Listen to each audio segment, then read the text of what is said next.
जो film production houses हैं, I don't know whether you want to call them production houses or whatever the technical term is, do they interfere a lot in how a movie has to be made? कि आप इन actors को लो, इन ऐसे वाली फिल्में बनाओ इस project के लिए, एंड डज दैट इम्पीड?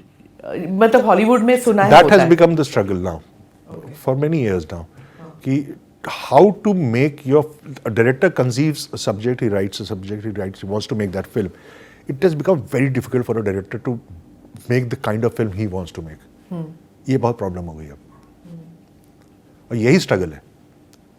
एक तो काम अपने आप को स्टैब्लिश करने का एक स्ट्रगल होता है, जब आप स्ट्रगल करते हैं आपको अपनी पहली फिल्म मिलती है, वो भी अब आप अपने आप को अपनी सैंक्टिटी, अपने एस्थेटिक, अपनी purity, the kind of film you want to make, उसको मेंटेन करने के लिए स्ट्रगल करना पड़ता है. So what is the interference कि आप एक आइटम नंबर डालो, एक अब तो आइटम नंबर होते नहीं, अब तो वो भी फेड आउट हो गया. But like if you see the films which are coming on OTT, हमेशा लाइक फर्स्ट एपिसोड में एक मर्डर होगा, कटा हुआ सिर पड़ा होगा कहीं पे.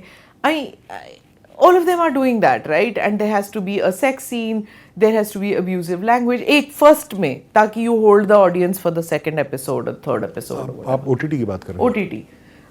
Even in the films, if you see like shock, if I was to say, suppose you were to begin the film in say Sholay वाला जो scene है, जो सिर्फ जूते दिखा रहे हैं, you know, ग्रेनाइट रॉक के ऊपर चल रहा है, आप उससे start कहाँ कर सकते हैं आज की फिल्म में? Those kind of scenes, you can't start a film with that. वो पिक्चर की स्टार्टिंग नहीं थी शोले. हाँ, no, I'm just saying. Suppose hero का इंट्रोडक्शन था, वो विलन का इंट्रोडक्शन था. क्यों नहीं कर सकते?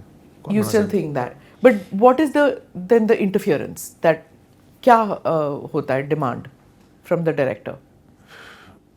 मैंने ये एक्सपीरियंस नहीं किया कभी, क्योंकि मैं ऐसे प्रोड्यूसर्स के साथ काम कर ही नहीं सकता, तो मैंने कभी एक्सपीरियंस नहीं किया. लेकिन सुना है कि ऐसा जो कमज़ोर डायरेक्टर, अब यहीं पे तो होता है कि आप प्रोड्यूसर और डायरेक्टर का स्ट्रगल यही रहा है. तो ऐसा ज़रूर होता है, क्योंकि ये है ना कि पिक्चर पहले बिक जाए बनने से पहले, ये नॉर्म है.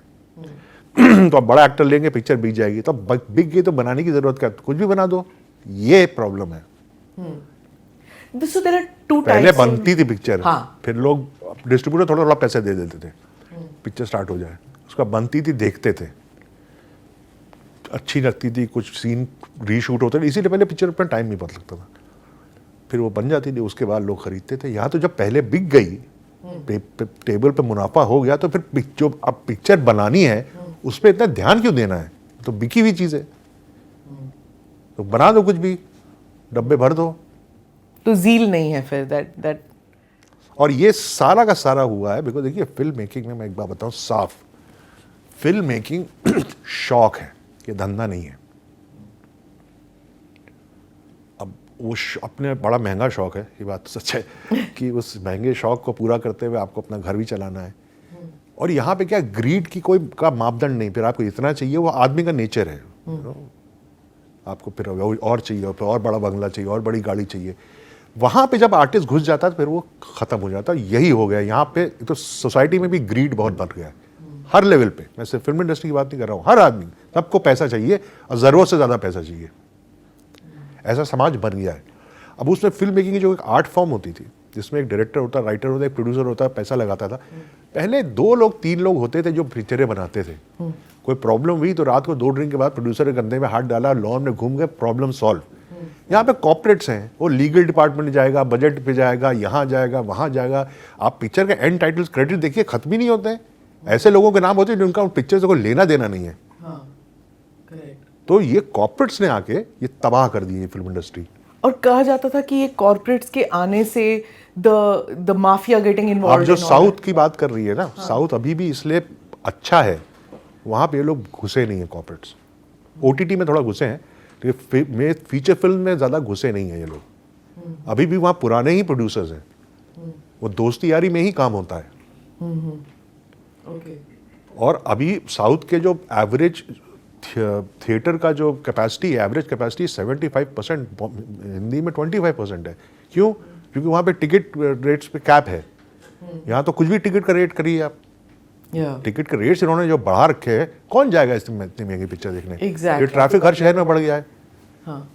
तो लोग कहते हैं छोड़ो, जिस दिन वर्ल्ड सिनेमा डे होता है 100 रुपये का टिकट होता है, हर पिक्चर हॉल भरा रहता है. ये रीरन्स में पिक्चरें चल क्यों रही हैं? क्योंकि उनका टिकट रेट्स कम है। सनम तेरी कसम चल गई, तुम्बाड़ चल गई, रॉकस्टार चल गई, सब फिल्में क्यों चल रही रीरन पे? जो जब रिलीज हुई थी फ्लॉप थी। क्यों? क्योंकि टिकट का रेट कम है। बात समझ में क्यों नहीं आ रही लोगों को? Is it that or is it because the younger generation has heard कि वहाँ उस वक्त ये फिल्म इतनी पुरानी भी नहीं है कि बाबा आदम के जमाने के 20 साल तो हो गए सनम तेरी कसम, नहीं 10 साल हुए होंगे।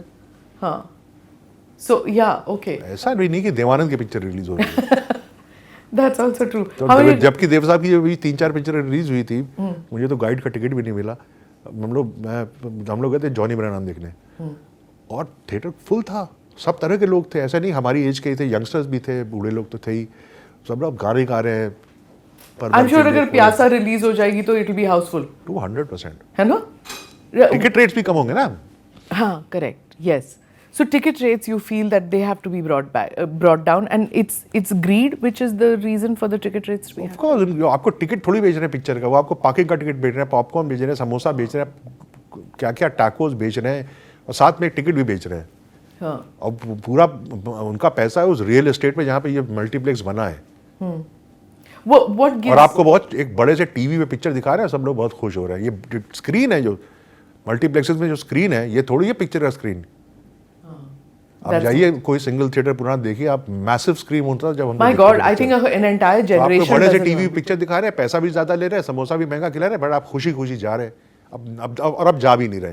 तो किसको याद है? आज के जनरेशन को तो शायद याद भी नहीं of that big screen experience, जो शहरों में रहते हैं। बिल्कुल, दैट्स देयर मतलब misfortune. Do subscribe to the ANI Clips channel to get shorter versions of this podcast. Click here to watch the full episode.